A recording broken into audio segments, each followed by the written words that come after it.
নীলাময় বনের রাত তখন শান্ত। সাতরঙা জাদুর গাছ তার রঙিন আলোয় ঝিলমিল করছে। টিকর ভয়ের ঝড় থেমে যাওয়ার পর বনে আবার সুর, আলো আর শান্তির ঢেউ ফিরে এসেছে। কিন্তু এই শান্তি বেশি দিন স্থায়ী হলো না। গাছের গভীরে আর এক বিস্ময় লুকিয়েছিল, যা এখন ধীরে ধীরে জেগে উঠছিল। সেই রাতে ঝিঝিরা পাখিরা আকাশে উঠতে উঠতে হঠাৎ কিছু অদ্ভুত দেখতে পেল। নদীর ওপরে কুয়াশার মতো এক লম্বা অদৃশ্য স্রোত ভেসে আছে। স্রোতটা চোখে দেখা যায় না, কিন্তু তার ছোঁয়া লাগলেই পাখির ডানায় ঠান্ডা একটা শিহরণ ছড়িয়ে পড়ে। ঝিঝিরারা বুঝতে পারল এটা সাধারণ কুয়াশা নয়। তারা ছুটে গেল ধীরুর কাছে। ধীরু ঘুমিয়েছিল, কিন্তু পাখিদের ডাকে ধীরে ধীরে চোখ খুলল। অদৃশ্য স্রোত বলছো? সেটা তো বহু পুরনো কিংবদন্তির অংশ, কিন্তু তা কিভাবে এখন দেখা দিচ্ছে? ঝিঝিরারা ভয়ে ভয়ে বলল, আমরা গাছমার কাছে খবর দেব। ধীরু মাথা নাড়ল, হ্যাঁ, কিন্তু প্রথমে দেখি ওটার উৎস কোথায়। ওদিকেই তখন ব্লুমোরা শিয়ালেরা খেলছিল। তাদের লেজের আলোয় বনের পথ জ্বলে উঠেছিল। ঝিঝিরারা সবার কাছে খবর পৌঁছে দিতেই ব্লুমোর চোখ বড় হয়ে গেল।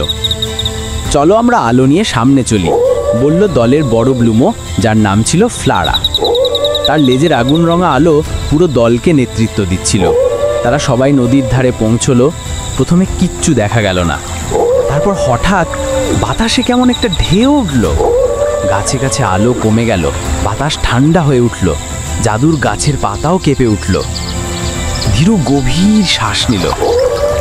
এটা স্মৃতি স্রোত। বহু যুগ আগে বনের এক ভুলে যাওয়া ঘটনার স্মৃতি জমে তৈরি হয়েছিল। এখন সেটা আবার সক্রিয় হয়েছে। সবাই অবাক। টিকো তো একেবারে ভয় পেয়ে ধীরুর খোলের পিছনে লুকিয়ে পড়ল। ঝিঝিরারা কাঁপা কণ্ঠে জিজ্ঞেস করল, স্মৃতিস্রোত জেগে উঠলে কি হয়? ধীরু গম্ভীর হয়ে বলল, যে স্রোত বনে ছড়ায়, সেটা যার ছোঁয়া লাগবে তার মন থেকে কোনো একটা স্মৃতি হারিয়ে যাবে। সে ভুলে যাবে তার প্রিয় কিছু, কিংবা নিজের পরিচয়ও। সবাই চমকে উঠল। এদিকে স্রোতটা নদীর ওপর থেকে নামতে শুরু করেছে। ছোট ছোট শক্তির ঢেউ বনের দিকে এগোচ্ছে। ফ্লারা বলল, এই স্রোতকে থামাতে হলে এর উৎস বন্ধ করতে হবে। উৎস কোথায়? ঝিঝিরাদের দল একসাথে জিজ্ঞেস করলো। ধীরু জবাব দিল, নদীর গভীরে একটা পুরনো পাথর আছে, স্মৃতি পাথর। সেটা ভেঙে গেলে স্মৃতিস্রোত জেগে ওঠে। আমরা যদি আবার তাকে স্থির করে দিই, তাহলে স্রোত থেমে যাবে। সবাই একসাথে নদীর দিকে এগোতে শুরু করলো।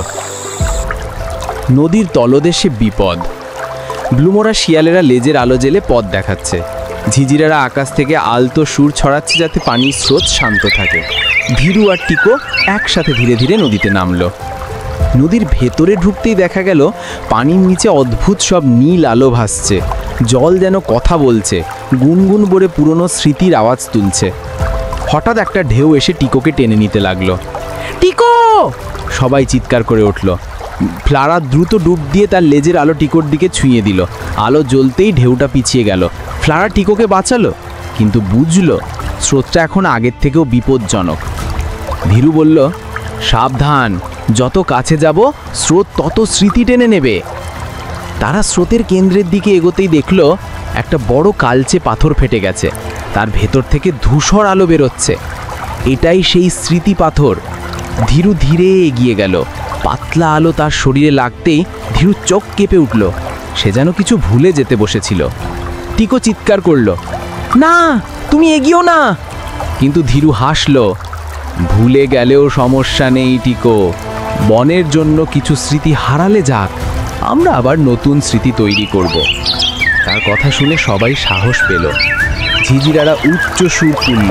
ফ্লারা লেজের আলো পুরো পাথরে ছড়িয়ে দিল, আর ধীরু নিজের খোল দিয়ে পাথরটিকে আলতো করে চেপে ধরল। কয়েক মুহূর্ত পরে একটা নরম শব্দ হলো। পাথরের ফাটল ধীরে ধীরে মিলতে লাগলো। ধূসর আলো নিভে গেল। জল শান্ত হলো। স্মৃতিস্রোত সম্পূর্ণ থেমে গেল। বনে আলো ফিরে এলো। সবাই ভিজে ভিজে নদী থেকে উঠল। জাদুর গাছ তখন দূর থেকে আলো পাঠাচ্ছিল, রঙিন, উষ্ণ, শান্ত আলো। গাছ বলল, তোমরা সবাই আবার ভারসাম্য ফিরিয়ে এনেছো। বনের স্মৃতি এখন নিরাপদ। টিকো ধীরুকে জড়িয়ে ধরল। তুমি কি কিছু ভুলে গেছো? ধীরু হাসল। হ্যাঁ, মনে হয় দুপুরে কি খেয়েছিলাম ভুলে গেছি। সবাই হেসে উঠল। জাদুর নাচ বলল, এটা কোনো ক্ষতি নয়। কখনো কখনো ছোট ভুলে যাওয়া থেকেই বড় ভালোবাসা জন্মায়। বনের প্রাণীরা একসাথে গাছটির চারপাশে নাচছিল, সুর তুলল, আলো ছড়ালো। স্মৃতিস্রোতের ভয়ে মিলিয়ে গেল, আর নীলময় বন আবার আগের মতো আশ্চর্য, উজ্জ্বল আর আনন্দে ভরে উঠল। বন্ধুরা, কার্টুনটা কেমন লাগলো? আশা করি ভালো লেগেছে। এমন আরও মজার কার্টুন দেখতে এখনই চ্যানেলটি সাবস্ক্রাইব করে পাশে থাকুন। ধন্যবাদ।